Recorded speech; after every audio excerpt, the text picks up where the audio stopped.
모두가 이해하는 측면을 조금 말씀드리면서 저희 강의를 시작하면은 좋겠다는 생각을 하게 되는데요. 이 메소디즘이라는 말 자체는 메소드의 ISM이 붙은 것 아닙니까? 우리 교수님 잘 설명해 주셨지만은 이 메소드 이것은 원래 웨슬리와 홀리클럽의 그 활동들을 보면서 놀렸던 놀림에 조롱하는 그 언어였었습니다. 너희들은 메소디즘이야, 규칙 좋아하는 사람이야, 규칙주의자야, 규칙주의자. 혹은 규칙만 아니고 이것을 방법이라고 할 수 있는 방법 혹은 규칙을 따라서 살아가는 사람들에게 놀리는 말들이 이건 너무 중요하지 않냐 이러면서 자부심으로 바뀌게 되는 그 용어이죠. 근데 한번 생각해 보십시오. 이 메소디즘이라고 하는 말 혹은 메소디스트라고 하는 말을 우리말에서 번역을 하면은 규칙주의자로 번역해야 되는데 우리나라에서 이렇게 번역하지 않는다고 하는 겁니다. 어떻게 번역합니까? 감리교로 번역한다는 겁니다. 이게 나는 이상하다 생각을 하는 겁니다.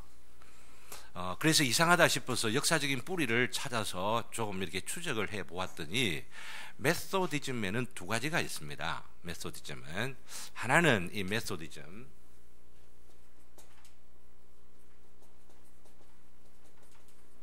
하나는 웨슬리에 의해서 시작되어진 웨슬리안 메소디즘이 있고요.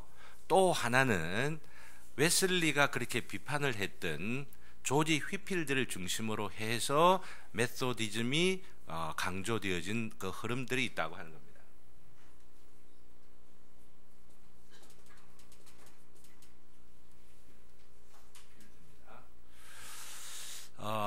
그래서 일반적으로 메소디즘을 하나로만 생각하면서 이것을 감리교라는 말로 번역하면은 신학적인 전반의 흐름을 굉장히 오해하기가 쉽다라고 하는 말씀을 우선 드리고 싶고, 이 웨슬리안 메소디즘을 감리교라고 번역을 합니다. 감리라고 하는 말은 감독 제도입니다. 감독으로 인하여서 목사가 아니고 조금은 아까 말씀드린 고교회의 영향을 받은 어떤 위계적 그 질서와 감독적 그 성취를 이런 정치적인 성향들을 이게 갖고 있으면서 우리나라에 들어와 가지고 그냥 방법주의 혹은 규칙적으로 번역하면은 자기 그 집단의 성격을 제대로 좀 드러내기가 힘드니까 이것을 그 특징을 나타내는 그런 측면에서 장로교가 있으니까 이런 감리교라고 하는 번역이 되어 서로가 대조되는 그런 의미가 있는데, 바로 휘필드를 통해서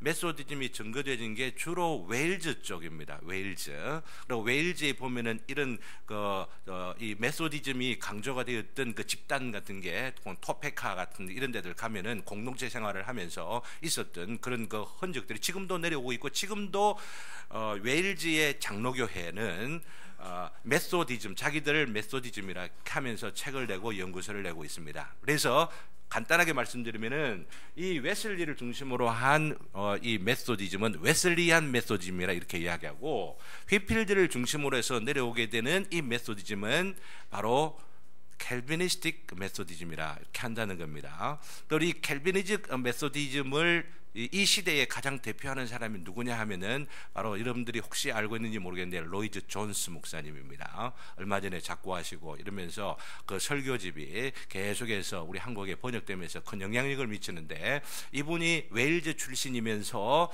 스스로의 그 신학을 메소디스트로 보고 있다는 겁니다. 그러나 오해하지 마시기를 바랍니다. 웨슬리안적 메소디즘이 아니고 이 캘비니스틱 메소디즘이 있다라고 하는 것, 그리고 자기를 그렇게 동일시하면서 강조했다고 하는 걸 말씀을 드리고, 그러면은 이 웨슬리안 메소디즘하고 이 휘필드 중심으로 한 캘비니스틱 메소디즘하고 메소디즘인데, 다른 말로 말씀드리면 장로교나 캘빈주의가 방법을 무시하는 게 절대 아니다라고 하는 것을 여러분 아실 수가 있죠. 그러면 방법을 어떤 면에서 강조하느냐라고 하는 면에서 조금씩 이제 차이가 있게 되어지는데, 앞으로 이거 강의도 좀 관련되기 때문에 이런 그 맥락을 여러분들이 조금은 이해해 주시면 좋겠다 싶은 생각이 들어서, 말 그대로 칼빈주의는 인간의 이 자유 의지를 한편으로 오해가 좀 있습니다. 토탈 디프레비티라 해가지고 전적으로 타락했다라고 하는 것을 강조하게 되는데, 전적으로 타락했다라고 하는 것을 강조하는 것을 오해하는 입장에서 보면은 어떻게 보느냐면은 칼빈주의는 하나님의 주권을 강조하되 인간의 자유의지를 무시하고 있다, 이렇게들 보고 있는데 이것만큼 큰 오해가 없습니다. 왜 이 말씀을 드리느냐 하면은 칼빈주의 메소디즘도 인간의 의지, 자유의지와 책임을 굉장히 강조한다라고 하는 겁니다. 그러면 어떤 면에서 전적으로 타락했느냐라고 하면은 바로 하나님의 절대적인 주권 가운데서 그 주권에 의하여서 우리 심령 가운데에 은혜를 주시어서 우리 심령에 자원하는 마음과 의지가 새로워지는 것이 없이는 절대로 인간 스스로는 구원에 대하여서 욕심도 가질 수 없고 그 참된 구원을 위하여 선택할 수 있는 의지도 없다라고 하는 겁니다. 그리고 이 참된 구원과 은혜를 위하여 선택하고자 하는 이 의지가 없되 일반적으로 세상에서 말하는 착하게 살아가려고 하고 선하게 살아가려고 하고 있는 이런 이 도덕적인 어떤 의지가 당연하게 모든 인간들에게 전적으로 부패 있음에도 불구하고 굉장히 강하고 많다고 하는 겁니다. 이 종교적인 열정이나 도덕적인 어떤 사회 개혁이라든지 이런 것들로 얼마든지 많이 포함될 수 있는 그 일반 은총이라는 측면에서 강조를 하고 있는데, 이런 것이 아무리 강하고 많이 있다 하더라도 스스로 인간 안에 하나님께서 영향을 주시고 감동을 주시고 은혜를 입혀 주기 전에는 스스로 하나님을 찾으려고 하고 주시는 그 은혜의 감동을 받아서 하나님을 내가 선택하려고 하는 그런 의지를 절대로 가질 수 없다고 하는 거죠. 그러면은 이것이 왜 중요하냐 하면은, 이런 구분이 중요하냐면은 바로 여기 있는 알미니안이 또 왜 우리 칼빈주의 입장에서 약간 문제를 보느냐라고 하면은, 제가 그 알미니우스 전집을 갖고 있습니다. 혹시 관심을 갖고 있으면 여러분들 찾아보시길 바라고, 웨슬리안 전집도 갖고 있는데, 그 웨슬리가 자기 시대에 알미니우스를 배우고 이것 조금 뭔가 좀 배워야 되겠다라고 하는 그런 생각들을 할 때에 영국에는 이 웨슬리가 화란말 몰랐습니다. 그렇기 때문에 라틴말은 좀 알았어도 화란말을 전혀 몰랐기 때문에 알미니우스를 제대로 알지를 못하고 번역 제대로 되지 않은 가운데 그걸 취해가지고 그 당시에 칼빈주의라고 이름을 붙이면서 정통주의라고 이야기하는 사람들의 삶을 보니까 선행도 없고 또 성화의 욕심도 없고 그냥 정통이라고 하는 이름 하에서 자기 마음대로 살아가는 이 모습을 보면서 이건 아니다, 이게 칼빈주의라고 하다면 나는 칼빈주의 안 하겠다. 그러나 이 알미니우스주의라고 하는 이 사람들 책을 보니까 자기 나름대로 이건 굉장히 도전적이구나, 이렇게 살아야 되지 않느냐 하면서 알미니안주의자라고 하는 책까지 이제 이 저널까지 만들면서 홍보들 많이 하게 되는데, 이 사람이 알았던 알미니우스에 대한 그 정보라고 하는 것은 굉장히 제한되어 있었던 그런 측면이라고 생각을 하면서 제가 이걸 연구하면 할수록 제가 관심 있는 중생과 회심에 대한 측면에서 접근하기 시작했지만은 이분의 그 신학을 알아가면 갈수록 굉장히 정통 칼빈주의 입장에서 말은 그렇게 하지 않지만은 칼빈주의에서 이야기하는 그런 하나님의 주권과 인간의 어떤 은혜 받은 자로서 의지를 갖고 하나님을 사랑하려고 하고 이 거룩해지려고 하는 열정은 굉장히 강해서 소위 정통주의자 혹은 칼빈주의라 말하면서도 신조는 달달달 외워도 그 삶을 그대로 살아가지 못하는 사람보다도 100배 나은 사람이 이 웨슬리라고 하는 그런 측면에서 이 웨슬리의 회심이 우리 장로교 내에서도 충분히 강조되어내고, 이 웨슬리의 이 신학과 혹은 이 회심을 제대로 우리가 이해를 하게 된다면은 장로교의 큰 도전이 될 수 있는 사건이라는 그런 측면에서 우리가 좀 더 많은 관심을 가져야 한다는 말씀을 드려놓고 저희 강의를 시작할까 생각을 합니다. 나중에 또 더 어문이 나는 그런 부분들도 있을 것이라 생각을 하면서 강의를 좀 하려고 하는데요. 그 요약집 있는 것을 중심으로 해서 보는 것이 아마 가장 좋겠다 생각하고, 저는 45분까지니까 30분. 사실 지금 17페이지 강의안이 있습니다.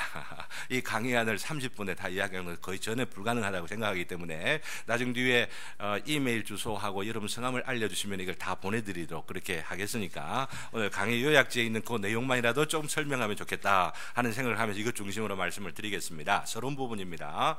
기독교 신앙의 대상은 삼일체 하나님이죠. 이거 부인할 수 있는 사람 없고, 이것을 부인하면은 이단이 되는 겁니다. 웨슬리가 이단 아닙니다. 알미니우스가 이단 아닙니다. 이 삼일체 신앙을 제대로 알지 못할 때 이들은 삼일체 신앙을 그대로 갖고 있습니다. 알미니우스 신앙도 나는 그들의 신학을 비판하는 입장에 있지만은 또 알미니아의 이 웨슬리의 신학도 어쩌는 면에서는 우리 김산덕 우리 교수님께서는 조금 더 긍정적인 발언을 하셨지만 또 비판적인 시간이 있으면 또 비판적인 시각들 되고 분명히 이야기하실 그런 부분도 굉장히 많을 거라고 생각을 합니다. 그러나 저는 좀 더 노골적으로 오해가 있을 것 같아가지고 좀 더 비판하는 그런 부분들을 많이들 갖고 있는데 이단 아닙니다. 아시겠어요? 이렇게 알고 있는 사람, 이상하게 한국 분들이 너무 심플하고 단순해가지고 이단하고 정통하고 나누었던 이 조선시대의 어떤 그 전통이 있다 보니까 그리 나나나야 머리가 심플하게 괜찮은 것 같아요. 안 그러면 뭔가 복잡한 것 같고 네 편 내 편 갈라놔야 뭔가 되는 것 같아서 이 장로교에서 웨슬리 뭐 이야기하면 벌써 이상하다, 손목사 이상하다 이런 식으로 생각하는 좀 이상해요. 좀 너무 어떤 부분에서는 우리가 알아야 될 부분들, 교회를 통하여서 웨슬리를 통해서 알미니우스를 통해서 우리가 배워야 될 그 교훈들이 굉장히 많은데 제대로 알고 비판해야만 하는데 그러지 못한 채로 그냥 색깔 논쟁 가운데 일이 있으면 우리가 얼마나 어리석은 그 교회의 그 유산을 우리가 너무나 가볍게 여기는 것이 아닌가 생각을 하면서 보다 더 통이 좀 넓어져야 할 필요가 있다는 말씀을 좀 드리면서, 그렇다면 삼일체 하나님이라고 하는 바로 이 기독교 대상의 이 선언이 어떤 의미를 갖고 있냐면은 성령 하나님에 대한 초점을 맞추어서 생각을 하고 할 때에 성령 하나님은 바로 성부 하나님과 성자 하나님이 계시지 아니하셔도 충분하게 완전하게 성령 하나님은 하나님이시다라고 하는 겁니다.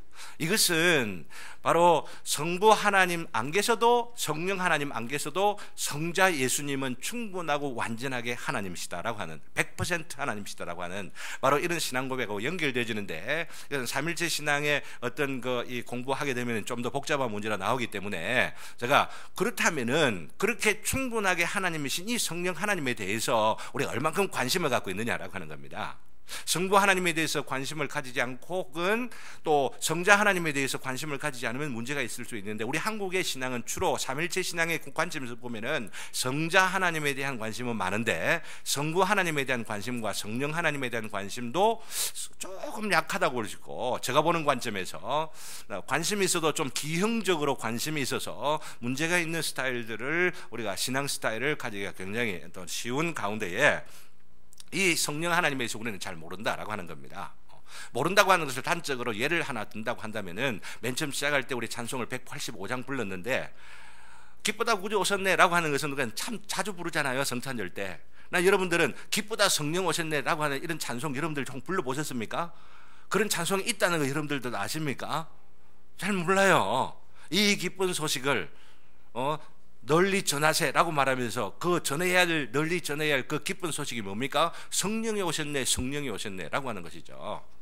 근데 성령이 오셨네라고 하는 바로 이 사건이 기쁜 소식으로 와야 되는데 기쁜 소식으로 오지 않고 이것을 우리가 기쁘게 감격하며 받아들이질 아니하고 주로 어떻게 생각을 하냐면은 그것이 나에게 뭔가 주관적으로 나에게 개인적으로 나에게 어떤 쇼크가 주는 어떤 충격 같고 성령이 내게 와야만 성령님 오셨다고 기뻐하는 이런 찬송이 가능하지, 그게 없으면은 부르지 않아야 된다라고 생각을 하고 있는 거예요. 부르지를 못하는 겁니다. 근데 그게 문제가 있는 거죠. 왜냐하면 예수님께서 나에게 어떤 관계가 있든지 어떤 개인적인 아니면은 인격적인 관계가 있든지 기쁘다 구주 오셨네라는 것은 흥을 내 갖고 노래를 부르는데, 그죠? 성령이 오셨네라고 하는 바로 이것은 그렇게 내 개인적으로 관계가 되지 아니하니까 내가 이렇게 불러 노래해야 할 어떤 주제로서 생각을 하지 않는 경향들이 우리 한국 교회에 팽배해 있다라고 하는 겁니다. 그런 면에서 이 성령 하나님에 대한 관심, 성령 하나님의 역할에 대한 이 관심이 제대로 고조되어야 한다고 하는 그런 면에서 앞으로 성령 강림 주일마다 오늘은 회심에 관계되는 것이 이 강의가 되겠지만은 내년에는 이맘때에 성령 하나님과 관계되는 은사 부분이라든지 아니면은 그 사역 부분이라든지 기타 여러 가지 측면이 많습니다. 기도 부분이라든지 얼마나 많습니까? 방언 기도니 방언 찬양이니 궁금하죠? 이런 거 오늘 혹시 이런 것만 들으려 오신 분들이 계신지 모르겠습니다만은 앞으로 계획되어 있고 오늘은 이 회심 부분과 관계해서 말씀을 드리려고 하는데 이런 것을 이렇게 이 세미나로 시작을 하게 된다는 건 굉장히 의미 있는 시간이 될 것이고 앞으로 기대를 하셔도 충분히 그 기대에 실망되지 않을 이런 세미나가 진행될 것이라고 하는 말씀을 미리 조금 이렇게 띄워놓도록 그렇게 하면서 오늘 말씀을 드리려고 합니다. 기대하시기를 바라고 본론으로 들어가서 오순절 성령 강림과 회심 이 부분을 우리가 살펴보기 위하여 가장 핵심적인 그 본문은 바로 사도행전 2장에 나오는 오순절 성령 강림 사건 그 자체를 기록하고 있는 본문입니다. 2장 1절부터죠. 사도행전 2장 1절.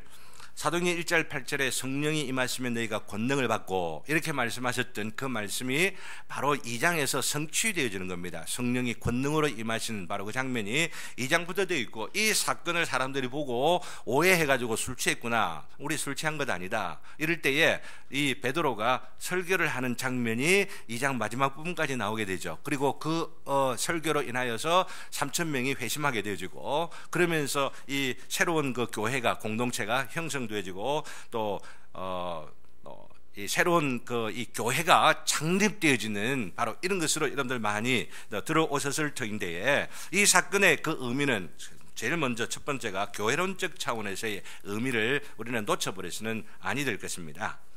근데 교회론적 차원이라고 하는 것은 금방 말씀드린 것처럼 교회가 창립되었다라고 하는 겁니다. 교회가 시작되었다라고 하는 겁니다. 여기서 이 말을 오해하게 되면은 교회가 시작되기 이전에는 교회가 없었다라고 생각할 수 있겠는데 금방 성경을 오래 읽으신 그런 분들은 구약 성경이나 아니면은 교회가 오순절날 시작되기 그 이전에도 교회라고 하는 이 개념이 용어가 이미 있었다고 하는 것을 우리는 성경을 통해서 알 수가 있습니다. 사도행전 7장 37절에 38절에 보면 스데반이 순교하면서 마지막 그 설교하는 그 장면에서 우리의 선조들이 광야에서 지내게 되는 것을 광야교회라 이렇게 표현을 하고 있죠. 그리고 예수님께서 마태복음 16장 18절 아주 유명하죠. 어디입니까? 빌립보 가이사랴 빌립보에서 사람들이 나를 누구로 하느냐, 너희들은 나를 누구로 하느냐, 그럴 때 베드로가 뭐라고 합니까? 주는 그리스도시요 살아계신 하나님의 아들입니다.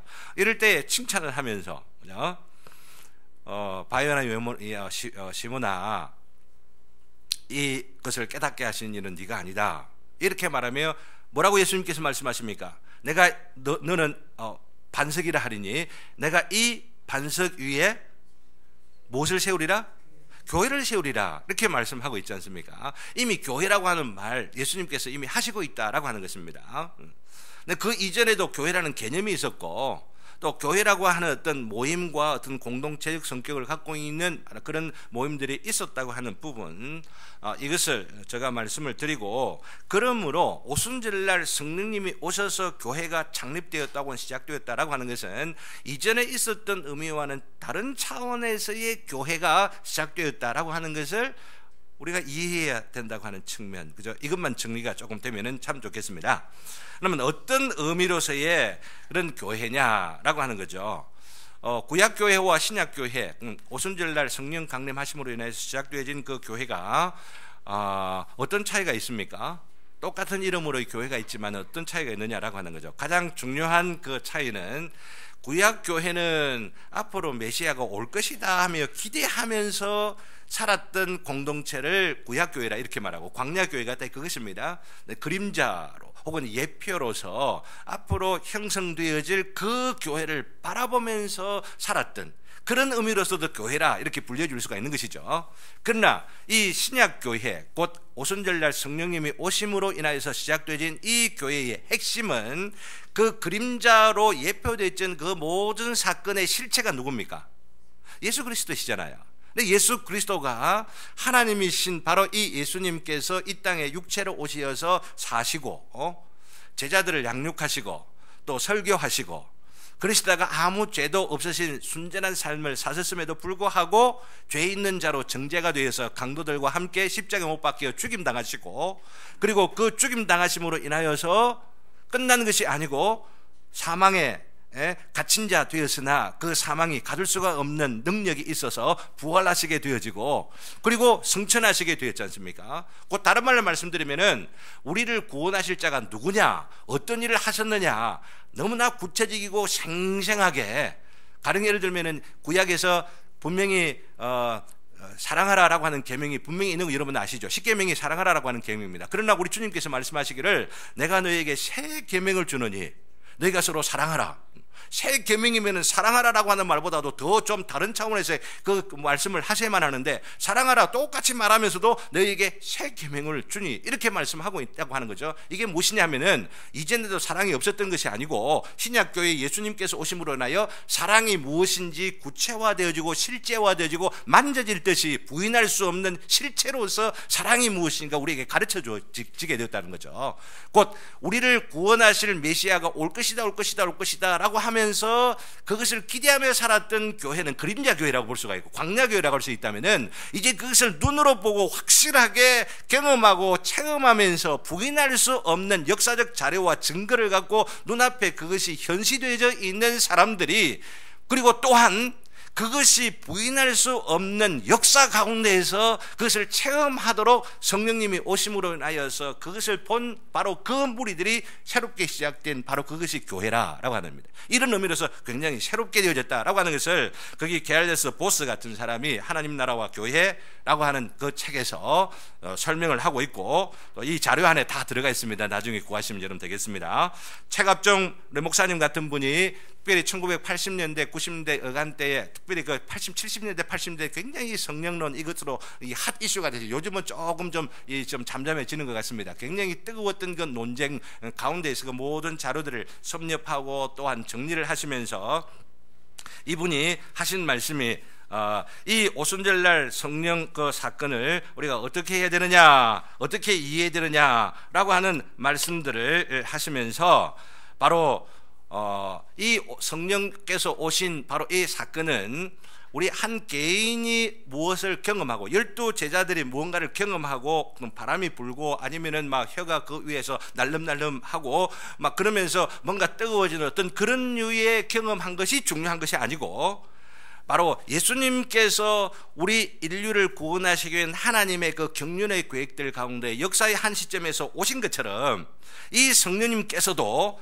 바로 예수님께서 하신 구속의 이 사건, 십자가의 사건과 부활의 사건을 앞으로 한 사람 한 사람 한 개인들에게 적용하여서 이것이 실제적인 사건으로 경험되고 체험될 수 있는 이 역할자로서의 성령님께서 오신 이 사건도 바로 구속의 역사 가운데 일어난 바로 그 사건이다 라고 하는 겁니다.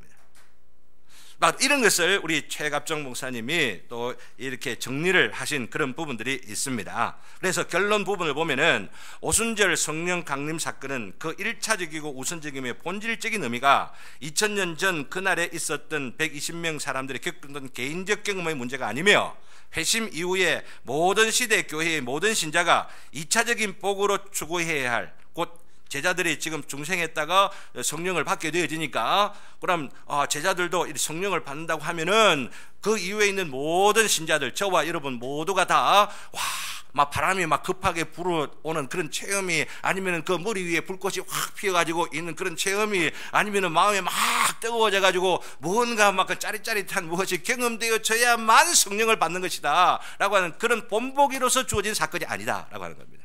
아시겠죠? 그죠?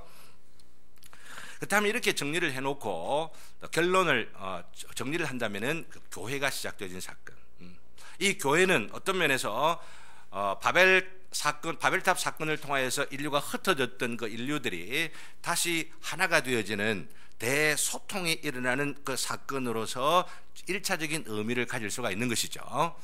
곧 하나님과 우리 인류가 소통되어지고 이방인과 유대인이 소통되어지고 그 안에 있는 각각 개인들이 가지고 있던 그 벽과 담들, 이것들을 지금 소통하시기 위하여 무너뜨리고 바로 그것들을 다 해쳐버리게 된 바로 그 사건으로서의 1차적인 의미가 있다라고 하는 것을 우리가 기억을 하면 참 좋겠습니다. 그러니까 이 의미를 우리 자신들에게 적용시키면은 성령님 오실 때마다, 성령 강림 주일 때마다 우리가 잊어버리지 않고 적용해야 될 것은, 내가 혹시 우리 가족들 가운데에, 자녀들 가운데에, 교회 성도들 가운데에 막혀있는 담 때문에 고통하는 게 있는가, 불통하고 있는 것들이 있는가, 이것으로 내가 괴로워하고 고통하고 있는 부분이 있으면 이거 어떻게 소통해야만 할까? 어떻게 소통될 수 있는 겁니까?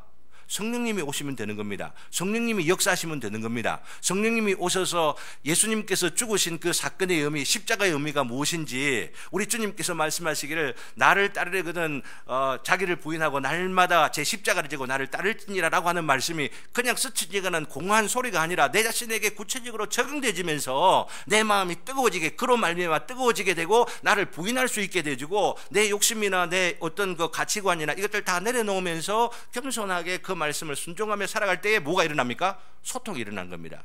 그것이 성령의 역사라고 하는 거죠. 이것을 우리가 성령 강림주일 때마다 적용시키지 않으면은 성령 강림주일 100번 1000번 지내도 아무 소용이 없는 겁니다. 소통이 일어나기를 주님의 이름으로 기원합니다. 네.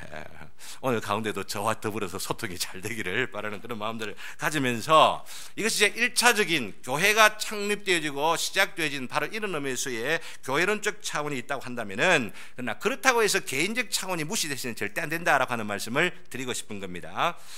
근데 이 사실을 우리가 강조하기 위하여 우리가 수정되어야 할 통상적 관념 하나가 있는데, 그게 뭐냐면은 제자들이 예수님께서 돌아가시고 나서 부활하시고 승천하시고 나서 기가 죽어가지고 낙심해 있다가 우리 막 고기나 잡으러 가자 뭐 이러면서 삶을 그냥 회피하고 있는 그런 상황 가운데서 성령님이 오셔가지고 마음이 뜨거워 대담해져가지고 와 막 술 취한처럼 이렇게 했다라고 하는 통상적 개념이 있는데, 누가의 관점, 즉 사도행전을 기록한 자가 누굽니까?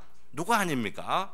이 누가의 관점을 제대로 이해하려고 하면은 누가복음의 제일 마지막 부분에서 제자의 모습이 어떠한지를 우리가 제대로 알면은 연결이 제대로 될 수가 있는데, 누가복음 24장 제일 마지막 구절에 어떻게 이야기하느냐면은 52절 53절에서 그들이 그에게, 예수님에게 경배하고 큰 무엇으로?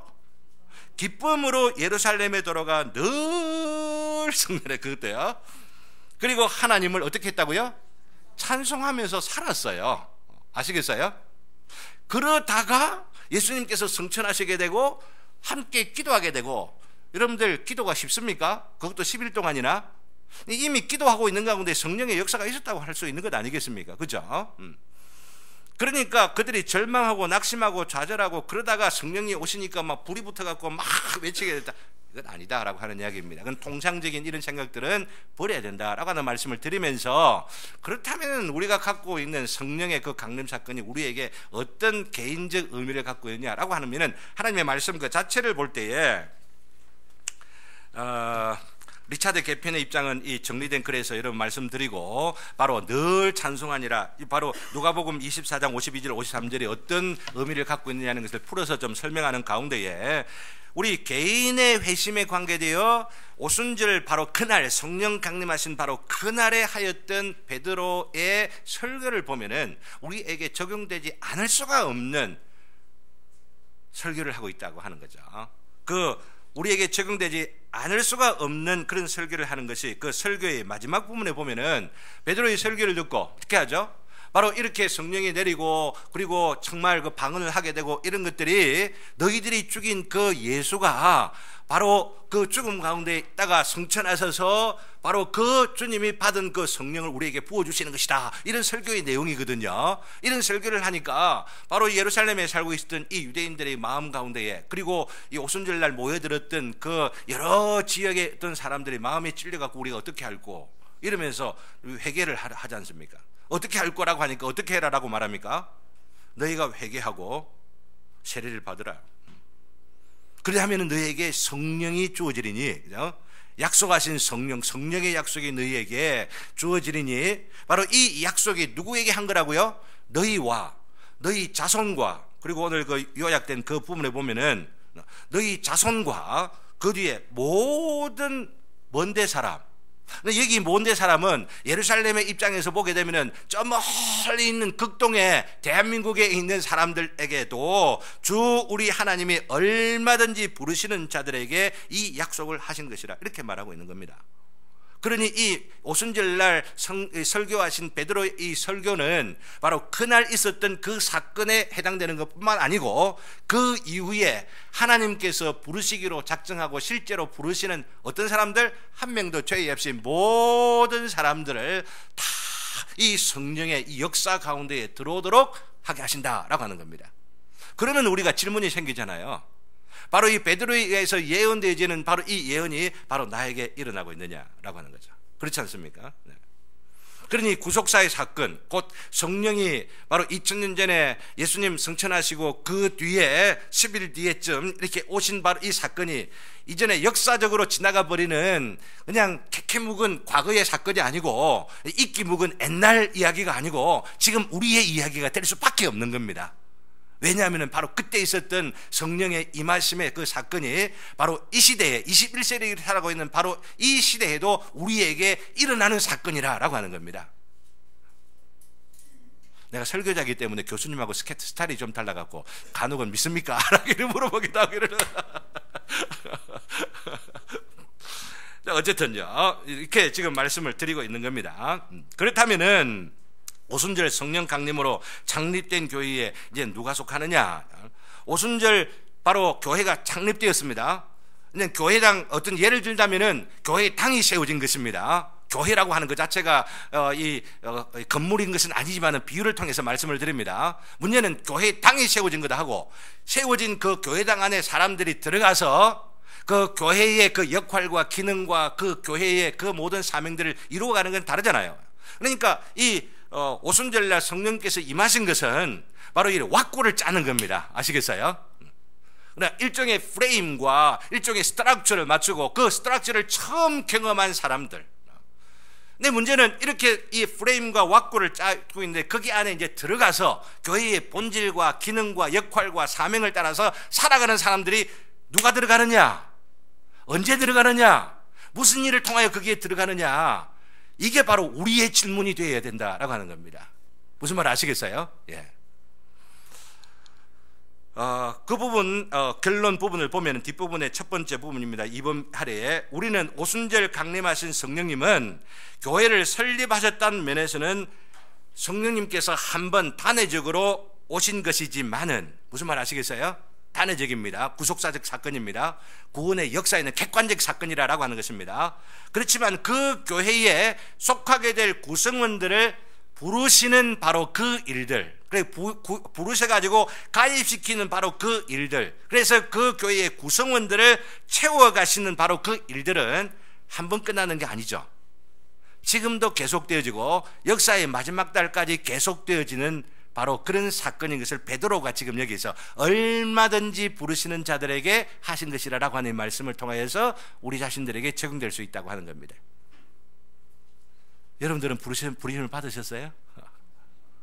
저는 정말로 확신을 갖고 있습니다.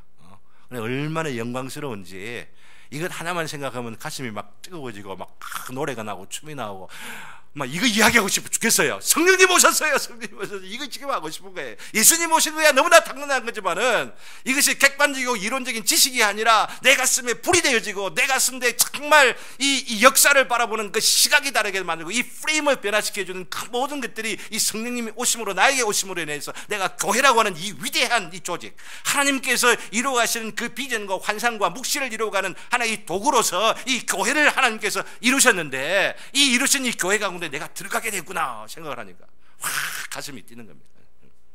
교회가 잘못되고 교회가 막 욕 듣고 이러면 막 얼마나 화가 나는지 몰라. 분하잖아요. 굉장히 분하잖아요. 제가 괜히 이렇게 흥분하면 설교자는 간혹 흥분합니다. 교수님은 설교자는 간혹 흥분합니다.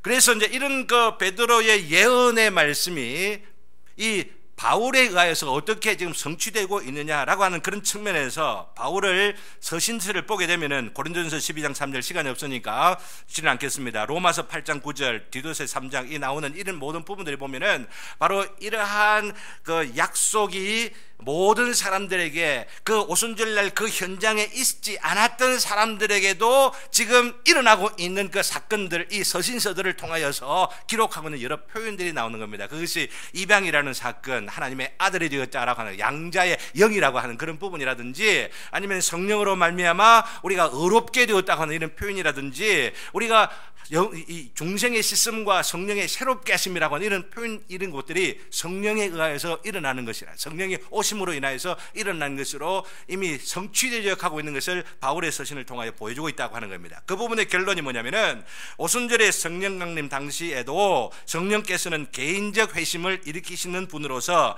베드로에 의하여 예언되었을 뿐만 아니라 설교에서 예언되었고, 그 이후 바울 사도의 서신들에 의하여 성령께서 구원과 긴밀하게 연결된 여러 개념들과 함께 소개되고 있는 것을 볼 때에 그 약속은 지금 우리들에게 지금도 일어나고 있다라고 하는 겁니다. 근데 이것을 좀 더 구체적으로 우리가 알기를 위하여서, 사실 이야기 될 게 너무 많고, 사실은 이 부분을 좀 더 많이 말씀드리고 준비되어 있는 게 우리 조기훈 목사님 함께 오셨는데, 안락동 2주 뒤에 제가 한 시간을 한 6시간 정도 얻어갖고 이제 막 이걸 다 풀어가려고 이렇게 합니다. 이것이 문화까지 어떻게 연결되느냐, 이런 것들을 다 풀어가려고 하는데 시간이 너무 짧은 가운데에 제가 말씀드리려고 하는 것은, 가장 쉽게 이해할 수 있는 간단하게 말씀드리려고 하면서 정리를 하려고 하는 것은, 성령 안에서의 세례와 회심을 어떻게 이해하느냐라고 하는 겁니다. 세 번째 섹션입니다. 질문으로 요약하고 넘어가려고 합니다. 질문이 있으시면 또 다음 개인적으로 또 하시길 바라고, 성령 안에서의 세례를 누가 베푸느냐라고 하는 거죠. 많은 사람들이 성령 안의 세례를 성령 세례라고 하는 말로 사용되면서, 성령 세례라고 하니까 성령님께서 세례를 주시는 것처럼 생각하기가 너무나 쉽습니다. 그러나 그렇지 않다라고 하는 겁니다. 성령 안에서의 세례는 성령 안에서 예수님께서 주시는 세례입니다. 복음서, 특별히 요한복음을 보면은 예수님께서 세례를 베풀지 않았다라고 하는 것을 명백하게 이야기하고 있습니다. 예수님께서 세례를 베풀었다라고 말하지만 괄호를 넣어서 사도 요한이 강조하기를, 직접 주신 것이 아니라 제자들이 주었느니라, 베풀었느니라 라고 하는 부분이 나옵니다. 근데 이걸 강조하는 그 중요한 이유는, 마태복음, 마가복음, 누가복음, 요한복음 4복음서에서 굉장히 강조하고 동시에 강조하는 것, 어떤 분은 공간복음 마태, 마가, 누가에서만 강조하고 요한복음에 강조하는 것들이 많은데, 이 네 개의 복음서 공이 다 강조하고 있는 것이 뭐냐면은, 나는 물로 너에게 세례를 주거니와, 세례 요한이 말하지 않았습니까? 침례 요한이 말하지 않습니까? 그러나 내 뒤에 오실 분은 내가 신들매 풀기도 감당하지 못하는데 그는 어떻게 한다고요? 불과 성령으로 세례를 주실 것이다 라고 하는 말씀을 하고 있습니다. 그런데 복음서가 끝나도록까지 예수님은 직접 세례를 주지 않았더라, 이런 이야기가 나옵니다. 언제 예수님께서 세례를 주셨습니까?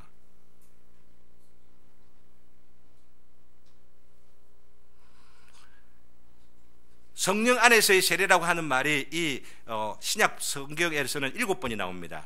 7번이 다, 이 7번 가운데 6번이 다 세례 요한의 말과, 그 세례 요한의 말이 어떻게 이 오순절날 성령 강림 때 이루어지느냐라고 하는 것과 관계해가지고 연결되어지고, 한 구절이 오순절날 성령 강림과 전혀 관계없이 그 역사적 현장에 있지 않았던 멀리 있는 고린도 교회 사람들에게 편지를 쓰면서 바로 이런 세례를 이야기를 하고 있습니다. 그것이 고린도전서 12장 13절 말씀이죠. 한 성령 안에서 세례를 받았고, 한 성령 안에서 라고 하는 그런 표현들을 통해서 한 성령 안에 세례를 받아, 성령 안에서의 세례를 말하고 있는 것입니다. 곧 성령 안에서의 세례라고 하는 것은 1차적으로는 오순절날 성령 강림하신 바로 그 사건이면서, 오순절날 성령 강림하신 그 사건 가운데 현장에 없었던 사람에도, 멀리 있는, 먼 데 있는 사람에게도 얼마든지 부르시는 사람들에게 세례를 주시는 바로 그 사건이라 연결시켜 이해하시면 별로 어려운 것이 아니라고 할 수가 있겠죠. 그죠? 논의가 될 수 있는 그런 부분들이 있지만은 시간상 생략을 하면서 말씀을 드립니다. 성령 안에서의 세례를 그럼 누가 받는가라고 하는 거죠. 누가 받느냐? 누가 받겠습니까? 부르시는 자에게. 하나님께서 부르실 때에, 내가 받고 싶다 해서 받는 게 아니고 하나님께서 부르셔서 그 성령 안에서의 세례를 주실 때에, 그리고 성령 안에서 주시는 그 세례를 받는 바로 그 사람들은 베드로의 그 설교 하나만 이야기를 해도 알 수가 있는 게 회개하는 사람입니다. 그리고 성령 세례와 성령 안에서의 세례와 관계해서 다양한 표현들이 나오게 되는데, 이 다양한 표현들을 한마디로 정리해서 얘기하면 그리스도와 함께 십자가에 못 박히는 사람입니다. 이것을 단적으로 말하는 게 갈라디아서 5장 24절 말씀입니다. 다 안 적으셔도 괜찮아요. 여기 있는 거 다 나중에 다들 읽습니다. 그리스도인의 기본적인 정의, 이것을 갈라디아서 5장 24절에 말하기를 그리스도 예수의 사람들은 육체와 함께 그 정과 욕심을 십자가에 못 박았느니라. 이게 지금 성령 안에서의 세례를 받은 자의 모습입니다. 세상에 대해서 자기가 못 박히고, 나도 세상에 대하여 세상은 또한 나에 대해서 못 박혀서 서로가 다른 영역에 속하여 있는 그런 존재가 되는 것이 성령 안에서의 바로 이 세례 사건이라고 하는 것이죠. 그리고 이 성령 안에서의 세례를 우리가 받고 싶다고 해서 받게 하는 것이라, 나는 십자가에 못 박히고 싶다라고 하는 생각을 갖고 있는 사람은 아직 이 성령 안에서의 세례를 받지 못하는 겁니다. 왜냐하면 요한복음 1장 12절에서 영접하는 자 곧 그 이름을 믿는 자들에게는 하나님의 자녀가 되는 권세를 주시느니라 라고 말씀하시고, 13절에 말하기를 이는 혈통으로도 되는 것도 아니고 사람의 뜻으로도 되는 것도 아니고 사람의 의지 갖고 되는 것이 아니다 라고 말합니다. 앞에 알미니안주의 논의하고 관계해가지고 인간이 무언가 의지가 있어가지고 이렇게 이루어지는 것은 아니다 라고 하는 이야기입니다. 그 의지가 있어도 우리 교수님의 의도는 난 그런 줄을 믿고 있습니다. 하나님께서 바로 그 심령 가운데에 은혜를 주시고 마음 가운데 감동을 주시고, 내가 이런 그 마음 가운데에 참된 신앙을 갖고 싶다고 하는 그 열망이 일어나면서 마음 가운데 자원하는 마음으로 하나님을 따르고 내가 십자가를 지면서 좁은 길을 걸어야 되겠다, 좁은 문으로 들어가겠구나 라고 하는 결심을 할 수 있도록 하나님의 역사 가운데에 바로 이것이 성령 안에서의 세례가 이루어지는 것이다 라고 하는 것입니다. 1분이 넘었기 때문에 이것 관계에서 성령 안에서의 세례는 언제 받느냐, 또 언제 받느냐는 이 문제는 우리의 중생과 회심이라고 하는 것이 구체적으로 어떤 것이냐라고 하는 문제라고 볼 수가 있겠는데, 질문에 나오면 설명을 드리도록 하고, 성령 안에서의 세례가 우리 가운데 일어나는 것은 간단하게 말씀드리면 신학적으로 우리의 중생에 대한 묘사가 성경에 보면은 좁은 의미의 중생, 하나님께서 역사하셔서 우리 가운데에 생명의 씨앗이 뿌려져서 심겨지는 이 바로 이것이 중생이라고 묘사되는 부분이 있고, 이 심겨진 이 씨에 의하여서 우리 심령 가운데 참된 믿음과 회개의 역사가 일어남으로 인해서 그 부르심에 대하여 그 역사에 반응이 일어난 같이 포함해 가지고 우리 안에 있는 변화를 이야기할 때에 중생을 말하는 것이 성경에 다 두 개 다 나옵니다. 그래서 헷갈려요. 중생에 대한 논의가 너무너무 헷갈리고 복잡하니까 그만 그냥 이 교회 역사 가운데 이 중생에 대한 논의가 사라져버리고 말았습니다. 그러니까 여전히 혼동스러운 그 가운데에 있는데, 여기에 있는 자료들을 얼만큼 정리해놨기 때문에 여러분이 참고하시되 간단하게 이렇게 정리하면서 이 글을 읽으시면 굉장히 도움이 될 거라 생각을 합니다. 바로 늘 좁은 의미로서 하나님께서 먼저 역사하셔서 마음 가운데에 이 인생이 허망하구나, 아니면 참된 구원이 참된 삶이 무엇일까 하는 생각들을 가지게 되어지고, 이런 생각들을 가지는 이 좁은 의미의 그 회심이 그 중생이 이제는 그 과정들을 통하여서 내가 참 예수님만이 나의 구주가 되신다, 내 인생은 예수님 없으면 나는 정말 더 이상 살 의미가 없는 거야 라고 말하면서 결심하게 되어지는 이 의미로서의 넓은 의미의 이 중생에까지 이르는 것이 필요한데, 바로 성령 안에서의 세례는 처음 여기에 일어난 것이 아니고 뒷부분, 즉 믿음과 회개를 할 때에, 참된 믿음과 참된 그 믿음을 가지게 될 때에 바로 이러한 넓은 의미의 중생, 그리고 넓은 의미의 중생이 회심의 때이고 성령 안에서의 세례가 일어난 때이다 라고 하는 것, 이것을 여러분께 정리하면서 말씀을 맺으려고 합니다. 결론 부분 마지막입니다.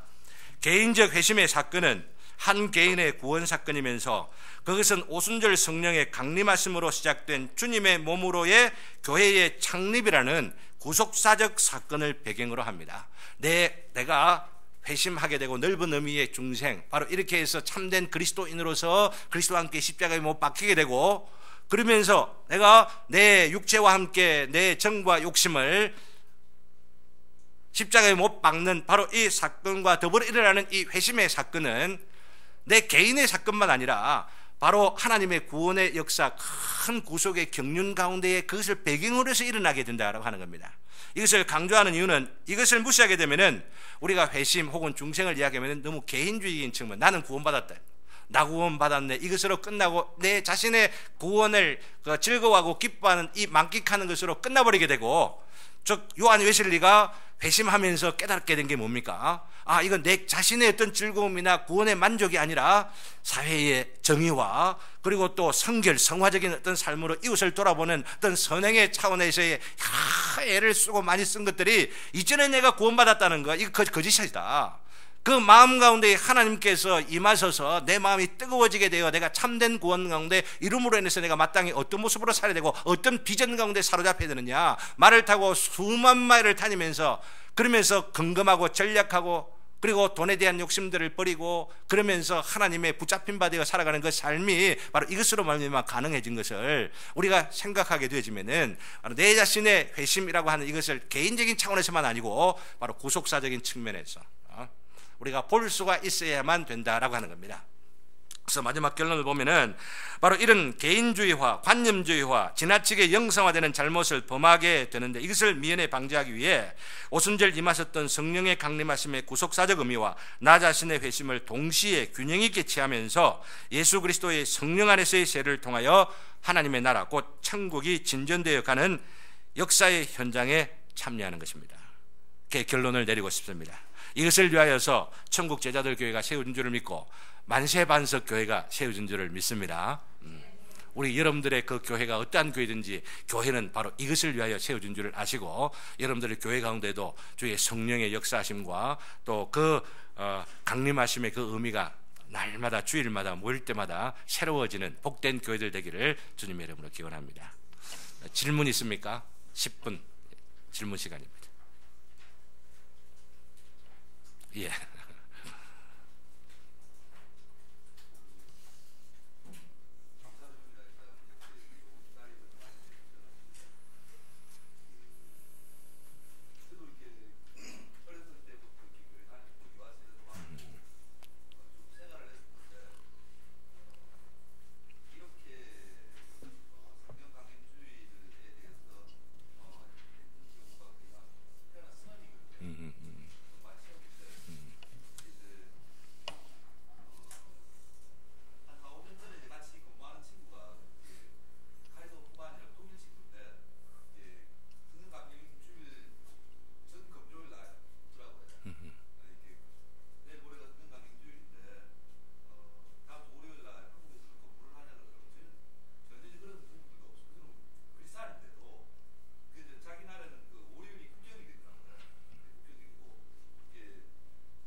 질문은 아니고 멘트를 하셨습니다. 예, 좋습니다. 멘트라도 좋습니다. 이 부분에서 조금만 한마디만 덧붙이고 싶은 것은 성령님이 오셔서 성령님이 더 중요하다 이렇게 말씀하지 않았습니다. 여기에 있는 글들도 안에 있는데, 성령님께서 하신 일은 예수님의 영광을 드러내고 나타내고 또 예수님의 것을 말하고 예수님이 진리 되신다라고 하는 것을 초점을 맞추셔서 이런 비유를 합니다. 성령 하나님은 스포트라이트다. 근데 스포트라이트는 스포트라이트 자체를 비추지 않잖아요. 그리고 스포트라이트에 의하여서 예수님이 비춰지게 되는데, 이런 역할이 있기 때문에 성령님에 대하여 제가 이렇게 설명하는 부분들에 대해 우리가 충분히 알고 관심을 가지는 것은 중요하지만은 과도하게 관심을 가져서 예수님에 대한 관심보다도 더 많이 가진다든지 균형이, 그래서 제가 삼일체 신앙을 맨 처음 말씀드렸습니다. 성부 하나님에 대한 신앙, 우리가 잊어버린 아버지라고 하는 책이 있을 정도로 성부 하나님을 잊어버리고 살아가고 있어요. 그처럼 성자 하나님에 대해서 관심을 가져야 되고 성령 하나님 하나님에 대해 관심을 가지되 균형이 있는 이런 관심이 필요하다, 이 말씀을 드리고 싶고, 그런 면에서 이 성령 하나님에 대한 관심은 굉장히 약합니다. 제대로 된 그 강조가 참 약하다라고 하는 거. 그래서 이것은 우리가 해마다 의미 있게 또 하면서, 이거 한 부분만 말씀드렸지 성령에 대해 말하려고 하면은 창세기 첫 장부터 마지막 장까지 성령에 대해서 다 이야기할 수가 있습니다. 그런 면에서 관심을 여러분들 많이 가지시고, 여기 있는 책들 혹시라도 필요하면은 마음껏 빌려가시고 이름만 적고 가져가시면 됩니다. 예. 또 질문이 있으십니까?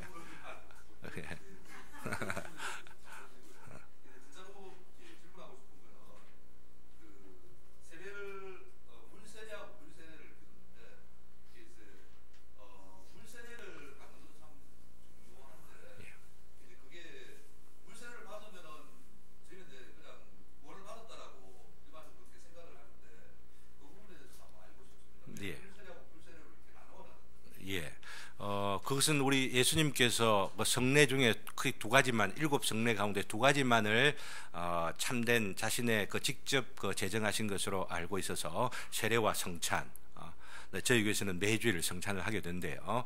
이 세례와, 원래는 그 개혁교회가 이 앞에 세례반을 둡니다. 세례를 받아서 날마다 이 하나님의 그 양식, 하나님의 말씀을 상징화 혹은 또 이 구체화시키고 있는 이 성찬을 통하여서 우리가 살아가야 된다라고 하는 것을 보여주는데, 물세례는 우리 주님께서 제정을 하시면서 바로 이 물세례 그 자체가 구원이 되는 게 아니고, 또 물세례를 받았다고 해서 일종의 구원받은 어떤 증표다라고 하는 식으로 가르치는 것을, 잘못 가르치는 것을 웨스트민스터 신앙 고백서에서도 이미 강조를 하고 있습니다. 그러나 그럼에도 불구하고 이 물세례로 말미암아 참된 세례, 새 언약이라고 할까, 그리고 또 성령 세례, 진정으로 거듭나게 되는 바로 이런 성령의 그 세례, 성령 안에서의 세례를 가르치는 사인이고, 사인, 영어로 하면 사인이고, 또 seal, S-E-A-L, 그 인장 혹은 도장이다라고 하는 거예요. 그런 면에서 이 물 세례를 우리는 줄 때 굉장히 신중해야만 하겠고, 또 참된 의미를 담아서 세례를 주어야만 한다라고 하는 그런 측면에서 우리가 이런 의미를 갖지 않은 채로 세례를 그냥 함부로 마음대로 준 그런 예들이 있는 것은 우리가 돌아보고 또 의미를 충분히 가지도록 힘써야 되지 않겠느냐 생각합니다. 저와 여러분들의 몫이라고 생각합니다. 예.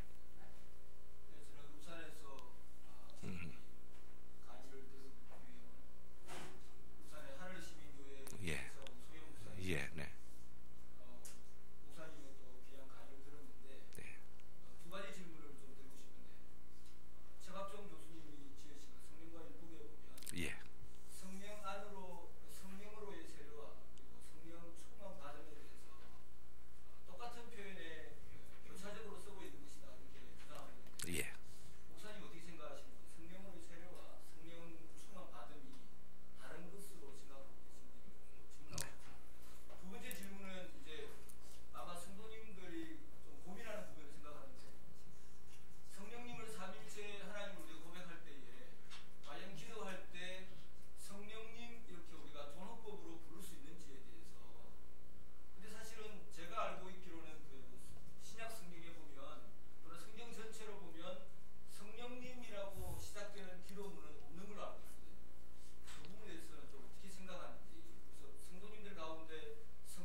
바로 한 질문부터 생생하게 여러분 기억하시니까 말씀드리는데, 제가 삼일교회 목사 출신 아닙니까? 다른 말로 말씀드리면 삼일체 신학에 대해서 관심을 굉장히 많이 가지고 가르치고 강조했었는데, 여기 와서도 아마 그 부분에 대해서 강조했었던 기억들을 우리 청국제자들교회 성도님들은 아실 터인데, 성경에 없는 거 맞습니다. 그러나 앞에 말씀드린 것처럼 성령 하나님께서 참 하나님이시다라고 하는 것을 우리가 알면은 성부 하나님, 성자 하나님께 돌려드려야 할 그 호칭과 영광과 존귀와 찬양 모든 것을 다 올려드릴 수 있다고 하는 그런 면에서 성령님이시여 오시옵소서, 혹은 성령이여 충만하게 하소서, 성령이여 나를 도와주소서라고 하는 기도는 가능하다. 그러나 교회의 역사를 통하여 정통적으로 내려온 그 표현은 하나님 아버지께 성령 안에서 예수 그리스도를 통하여 기도를 한다 합니다. We pray to the God the Father in the Holy Spirit through, 이건 중보입니다. Through the Holy Son. 이렇게 하는 것이 정통적인 기도의 형식 혹은 모델이고 스타일이다라고 하는 것을 정리해 놓고 있기 때문에 그렇게 이해하시면 되겠습니다. 그리고 두 번째로는 성령 안에서의 세례와 성령 충만에 관계되는 논의는 이전에도 참다히 많이 되었는데 저의 입장을 단도직비로 말씀드린다고 한다면 저는 동일한 것으로 보지 않습니다. 성령 안에서의 세례는 우리 그리스도인으로 참된 생활의 시작이고, 시작된 그 그리스도인이 얼만큼 충만하게 살아가느냐라고 하는 것은 성화의 과정 가운데 있는 것이기 때문에 성화의 과정 중에 우리가 물론 오순절날 성령이 충만하였다 이런 부분들이 나오기 때문에 이제 혼동이 있는 겁니다. 그러나 제가 생각할 때는 성령으로 충만하라라고 하는 것들이 특별히 에베소서 5장부터 6장으로 이어지는 그 부분에서 우리 가정생활에 그리고 우리의 직장생활에 사회의 어떤 제도 혹은 그 관계 속에서 적용되어서 설명되어 성령의 충만함을 입으라라고 하는 그런 표현들과 관계시켜 생각해 보면은 우리의 삶의 이 성화의 어떤 측면에서 성령 충만을 이야기하면 된다고 생각하고, 성령 충만, 여기서 한 가지만 덧붙이고 말씀드리고 매듭하고자 하는 것은 성령 충만해도 우리 안에 남은 죄는 없앨 수가 없다라고 하는 겁니다. indwelling sin이라고 하는 것은 이 종교계의 그 이후로 굉장히 중요한, 칼빈의 기독교 강요를 통해서도 우리 안에 우리 성화, 구원받은 자가 성화의 과정에서 두 가지 큰 원리가 있는데, 하나는 mortification, 우리 안에 있는 내적 죄를 죽이는 것과 우리 안에 이미 들어와 내주하시는 새로운 생명의 원리를 살리는 것, 이것을 활성화시키는 것, 이것을 vivification이라 이렇게 말합니다. 이 두 가지, 이 죽이는 것과 이 살리는 것, 바로 이것이 계속되어지는 것으로서의 우리 그리스도인의 삶을 설명하고 있는데, 바로 이것은 무엇을 전제하느냐면은 우리 가운데에 아무리 성령 충만해도 육체를 갖고 있는 한에 있어서는 육체 안에 있는 남은 죄, 혹은 로마서 7장에서 바울 사도가 탄식하기를 죄의 법이라 표현하고 있는 바로 그런 것들이 남아있기 때문에, 남아있는 거 왜 남겨두셨느냐, 구원하시고 말끔하게 씻어주시면은 다 끝날 터인데 우리가 천사처럼 살고 여기 밑에서 날개가 뽀롱뽀롱 날아가고 날아다니면서 살 터인데 왜 그렇게 두시느냐, 그건 하나님의 뜻이라고 하는 거고, 그 하나님의 뜻이 뭘까 이렇게 고민하는 가운데, 만일에 내가 구원받은 자로 남은 삶을 살아가는데 과정에서 내가 죄를 하나도 짓지 않으면은 또다시 우리 마음 가운데 나는 신이구나, 나는 하나님이나 된 것 같구나 이렇게 생각하다가 교만해질까 싶어 하나님께서 항상 깨어있도록 우리 가운데 두신 하나님의 섭리의 흔적이 바로 남은 죄가 아닐까, 이런 생각들을 해보게 됩니다. 예, 맞습니다. 예, 네, 감사합니다. 네. 멀리까지 오셔가지고 좋은 질문 해주시고 또 같이 결론 내려서 감사합니다. 시간이 6시가 넘었는데 마치고 나서 개인적으로 교제하고 이러는 것이 전체를 위한 한 배려가 아닐까 생각을 합니다. 예, 우리 앞에 우리 최 교수님, 죄송합니다. 김 교수님, 죄송합니다. 김 교수님, 그리고 저를 위해서도 격려해 주시고, 또 멀리서 여기까지 오셔서 이 시간까지 같이 있는데 서로를 위해서 격려의 박수 한번 하면서 마치도록 하겠습니다. 광고 하나 드리면서